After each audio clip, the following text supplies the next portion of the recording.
नमस्कार दोस्तों, स्वागत है आप सभी का बोस स्टडी में। मैं हूं आकाश आप सभी के साथ। तो साथियों, आज हम करने वाले हैं 6 जुलाई की करंट अफेयर। तो दोस्तों, क्लास को एक बार शेयर कर दो अपने दोस्तों के साथ, जिससे वो भी क्लास से जुड़ सकें। तो साथियों, देखते हैं कि क्या चल रहा है देश और दुनिया में और क्या इंपॉर्टेंट न्यूज़ है हमारे एग्जाम बेस से। साथियों, हम वही न्यूज़ कवर करेंगे जो हमारे एग्ज़ाम के लिए महत्वपूर्ण होगी। और दोस्तों, जो हम पढ़ रहे हैं वो हमारे एग्ज़ाम में किसी न किसी एग्ज़ाम में बिल्कुल क्वेश्चन उसका बनेगा। तो दोस्तों, देखते हैं कि क्या है हमारे एग्ज़ाम का फर्स्ट पॉइंट। तो साथ ही फर्स्ट पॉइंट है काई चटनी को भौगोलिक संकेत जीआई टैग की रजिस्ट्री के लिए उड़ीसा ने प्रस्तुत किया। अब साथियों, काई चटनी क्या है? तो दोस्तों, यह चींटियों की चटनी होती है। किसकी होती है? चींटियों की चटनी। काई का मतलब क्या होता है?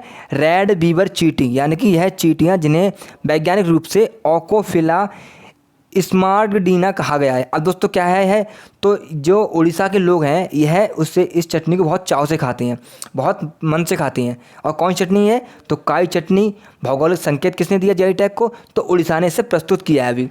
दोस्तों, यह क्या है? चींटियाँ होती हैं, वो इन पेड़ के पत्ते होते हैं, उस पत्तों पे घोंसला बनाती हैं और उसे घोंसला बनाती हैं और फिर क्या करती हैं, एक घोंसले का निर्माण कर लेती हैं और उसे उड़ीसा के लोग क्या कहते हैं, बहुत चाव से बहुत प्रेम से उस चटनी को खाते हैं। तो इसे क्या कहते हैं? काई चटनी कहते हैं। इसके अलावा साथियों, अगर बात करें इस अधिनियम की, जीआई टैग अधिनियम की, तो कब आया था? 1999 में यह आया था और 2003 में यह लागू हुआ था। पहला जीआई टैग किसे मिला है? 2004 में मिला। किससे मिला? तो दार्जिलिंग चाय को मिला। 2004 में दार्जिलिंग चाय को मिला है। और कहाँ पे दार्जिलिंग चाय? तो यह वेस्ट बंगाल में है। इसके अलावा दोस्तों, अगर देखते हैं हम कुछ अन्य जीआई टैग, तो 2019 में उड़ीसा के रसगुल्ला को जीआई टैग मिल चुका है। किसके? उड़ीसा के रसगुल्ला को। इसके अलावा काला चावल किसे मिला है? तो मणिपुर को मिला है, जिसे हम चकाओ भी कहते हैं। सफ़ेद प्याज महाराष्ट्र के लिए मिला है जीआई टैग। नागा खीरा नागालैंड के लिए मिला है। हाफूस आम महाराष्ट्र के लिए मिला है जीआई टैग। सोजत मेहंदी राजस्थान के लिए मिली है। और मिठाई सरमाजा और सरपुरिया यह किसके लिए मिला है? तो पश्चिम बंगाल के लिए। तेजपुर लीची असम के लिए मिली है। और एडियूर मिर्च और कुट्टिकट्टर आम किसके लिए मिला है जीआई टैग? तो यह केरल के लिए मिला है। इसके अलावा दोस्तों, बाड़ा कोलम चावल, तो यह महाराष्ट्र के लिए मिला है जीआई टैग। नेक्स्ट पॉइंट है साथियों, टी राजा कुमार ने फाइनेंशियल एक्शन टास्क फोर्स के अध्यक्ष का पदभार ग्रहण किया। अब दोस्तों, टी राजा कुमार कहाँ से बिलोंग करते हैं? तो यह सिंगापुर से बिलोंग करते हैं और यह भारतीय मूल के नागरिक हैं। किसके अध्यक्ष बने हैं? तो दोस्तों, एफएटीएफ के यह अध्यक्ष बने हैं।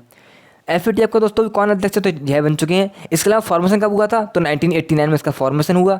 हेडक्वार्टर कहाँ है इसका? तो पेरिस फ्रांस में इसका हेडक्वार्टर है। एफएटीएफ में टोटल कितने देश हैं? तो 39 इसमें देश हैं। और साथियों, यह क्या कार्य करता है? तो यह आतंकवाद की फंडिंग को रोकने का कार्य करता है एफएटीएफ। जो देश आतंकवाद के लिए बढ़ावा देते हैं, उन्हें पैसा देते हैं, उनकी निगरानी रखता है कौन? एफएटीएफ यह कार्य करता है। इसके अलावा दोस्तों, अगर बात करें और अध्यक्ष की, तो अंतर्राष्ट्रीय ओलंपिक संघ के अध्यक्ष कौन बने अभी? थॉमस बॉक बने हैं। अंतर्राष्ट्रीय हॉकी महासंघ के अध्यक्ष कौन है अभी? तो नरेंद्र बत्रा हैं। फीफा के अध्यक्ष कौन है? तो इन्फेंटिनो हैं। इंटरनेशनल क्रिकेट काउंसिल के अध्यक्ष कौन है? तो ग्रेग वर्कले हैं। और बैडमिंटन वर्ल्ड फेडरेशन के अध्यक्ष कौन है अभी? तो पॉल एरिक इसके अध्यक्ष हैं।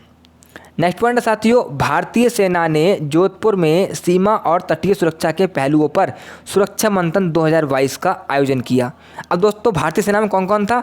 तो बीएसएफ और इंडियन कोस्ट गार्ड की दोनों सेनाएं इसमें शामिल हुई थी। और कौन सा है? तो दोस्तों, यह है सुरक्षा मंथन। और कहाँ किया गया? तो जोधपुर में किया गया है। इसके अलावा दोस्तों, हाल ही में दुनिया का सबसे बड़ा नौसैनिक अभ्यास रिमपैक किया गया था। और इसका आयोजन कहाँ पे किया? तो अमेरिका में हुआ था। और इसमें कौन कौन से देश भाग लेते हैं? तो दोस्तों, जो अपने पैसिफिक ओशियन में देश हैं वो इसमें क्या करते हैं? भाग लेते हैं। इसके अलावा भारत के साथ कुछ और युद्ध अभ्यास होते हैं। देखते हैं कुछ युद्ध अभ्यास भारत के साथ कौन कौन से हैं। मित्र शक्ति इंडिया और श्रीलंका के बीच होता है। बोंगो सागर इंडिया और बांग्लादेश के बीच होता है। सिम्बैक्स इंडिया और सिंगापुर के बीच। वज्र प्रहार और युद्ध अभ्यास अमेरिका और इंडिया के बीच। डेजर्ट नाइट गरुण शक्ति और वरुण शक्ति फ्रांस और इंडिया के बीच। इंदिरा इंडिया और रसिया के बीच। ऑसी इंडेक्स ऑस्ट्रेलिया और इंडिया के बीच। जिमैक्स जापान और इंडिया के बीच। और खंजर किसके साथ है? तो खंजर युद्ध अभ्यास इंडिया और किर्गिस्तान के बीच में होता है। नेक्स्ट पॉइंट साथियों, देश के सबसे कम उम्र के स्पीकर राहुल नॉर्वेकर बने। अब कहाँ के बने हैं, तो यह महाराष्ट्र के स्पीकर बने हैं। और दोस्तों जो विधानसभा का अध्यक्ष होता है वो क्या कहलाता है, तो वही स्पीकर कहलाता है। तो कौन बने सबसे कम उम्र के, राहुल बने हैं। कौन, राहुल नॉर्वेकर। और कहाँ के बने हैं, तो विधानसभा के बने हैं, महाराष्ट्र विधानसभा के यह स्पीकर बने हैं। इसके अलावा दोस्तों अभी महाराष्ट्र में कौन बने हैं सीएम, तो वहाँ के सीएम बने हैं एकनाथ शिंदे। और दोस्तों महाराष्ट्र के कौन से नंबर के हैं, तो 20वें नंबर के सीएम है। इनसे पहले कौन थे, तो उद्धव ठाकरे इनसे पहले सीएम थे। और साथियों वहाँ के गवर्नर कौन है, तो भगत सिंह कोश्यारी महाराष्ट्र के गवर्नर हैं। इसके अलावा दोस्तों बात करें लोकसभा अध्यक्ष की, तो साथियों लोकसभा अध्यक्ष क्या होता है, लोकसभा का स्पीकर होता है। वर्तमान में कौन है लोकसभा अध्यक्ष, तो ओम बिरला है। प्रथम कौन था, तो जीवी मावलंकर प्रथम थे। और प्रथम महिला कौन थी, तो महिला थी मीरा कुमार। इसके अलावा दोस्तों क्या करता है लोकसभा अध्यक्ष, तो कोई धन विधेयक है कि नहीं, इसका फैसला लोकसभा स्पीकर ही करता है। और संयुक्त बैठक राष्ट्रपति बुलाता है, लेकिन दोस्तों उसकी अध्यक्षता कौन करता है, तो उसकी अध्यक्षता भी हमारा लोकसभा स्पीकर ही करता है। इसके अलावा दोस्तों अभी नेक्स्ट पॉइंट है आपका, Indian naval air squadron INAS 324 को विशाखापत्तनम से कमीशन किया गया। अब दोस्तों जो INAS है यह कैसा हेलीकॉप्टर है, तो यह उन्नत किस्म का हल्का हेलीकॉप्टर है। और दोस्तों इसका नाम क्या रखा है, तो इसका नाम रखा है कैस्टरलेस। का नाम रखा है कैस्टरलेस, इसका नाम रखा है। जो शिकारी पक्षी होते हैं उसके नाम पर इसका नाम रखा है। क्या नाम रखा है, कैस्टरलेस। ये देखो आपको दिख रहा है हेलीकॉप्टर, यह है हमने क्या किया है, अभी कमीशन किया। कहाँ से किया है, विशाखापत्तनम से इसे कमीशन किया है। इसके अलावा दोस्तों हिंदुस्तान एरोनॉटिक्स लिमिटेड, जिसे हम HAL भी कहते हैं, इसने इसे बनाया। और राफेल दोस्तों हमने किससे लिए, तो राफेल विमान हमने फ्रांस से लिए। इन्हें गोल्डन एयर स्क्वाड्रन 17 में शामिल किया गया है। और तेजस यह हमने खुद बनाए हैं। यह आत्मनिर्भर भारत के तहत भारत में ही निर्मित किया गया विमान है। यह हल्का लड़ाकू विमान है और इसे हिंदुस्तान एरोनॉटिक्स लिमिटेड ने ही बनाया है। HAL का दोस्तों फॉर्मेशन कब हुआ था, तो 1940 में इसका फॉर्मेशन हुआ था। इसके हेडक्वार्टर कहाँ है, तो बेंगलुरु में इसका हेडक्वार्टर है। और इसके CEO कौन है, तो MK मिश्रा इसके अभी CEO हैं। नेक्स्ट पॉइंट है दोस्तों, प्रतिष्ठित फील्ड्स मेडल 2022 का पुरस्कार किसे मिला, तो 4 गणतज्ञों को यह पुरस्कार मिला है। किसमें, फील्ड्स मेडल पुरस्कार। और वह कौन कौन है, तो HD कोपिन, जून हू, जेम्स मेनार्ड और मैरिना। इन 4 लोगों को इसका पुरस्कार मिला है। किसका, फिर से बोलना, देखो सुन लेना बार, फील्ड्स मेडल पुरस्कार किसे मिला, तो 4 लोगों को। और कौन कौन है, HD कोपिन, जून हू, जेम्स मेनार्ड और मैरिना के लिए यह पुरस्कार मिला है। अब दोस्तों क्या है पुरस्कार, तो दोस्तों इसे हम क्या कहते हैं, नोबेल पुरस्कार कहते हैं। किसका, गणित का नोबेल पुरस्कार भी इसे कहते हैं। इसकी शुरुआत कब हुई थी, तो इसकी शुरुआत 1936 में हुई थी। और यह हर 4 साल में दिया जाता है। कौन सा पुरस्कार है, फील्ड्स मेडल पुरस्कार। इसके अलावा दोस्तों भी रामानुजम अवार्ड किसे मिला, तो यह नीना गुप्ता को मिला है रामानुजम अवार्ड। एबेल पुरस्कार किसे मिला, तो डेनिस सुलेविन को मिला है। प्रित्जकर अवार्ड किसे मिला, तो यह फ्रांसिस कैरो को मिला है। और सरस्वती सम्मान से किसे सम्मानित किया गया, तो यह रामदरथ मिश्र को इसे सम्मानित किया गया। किससे, सरस्वती सम्मान से। नेक्स्ट पॉइंट साथियों, 2022 में जारी स्टार्टअप इकोसिस्टम की सहायता पर राज्य की रैंकिंग 2021 में सर्वश्रेष्ठ प्रदर्शन करने वाले राज्य कौन कौन से बने हैं, तो गुजरात और कर्नाटक इसमें श्रेष्ठ रहे हैं, यानी सर्वश्रेष्ठ इन्होंने प्रदर्शन किया। अब दोस्तों यह रैंक कितने नंबर पर जारी होती है, तो 5 श्रेणियों में यह रैंक जारी होती है। और कोई और राज्य भी हैं, तो आकांक्षी लीडर्स में कौन है, राजस्थान है।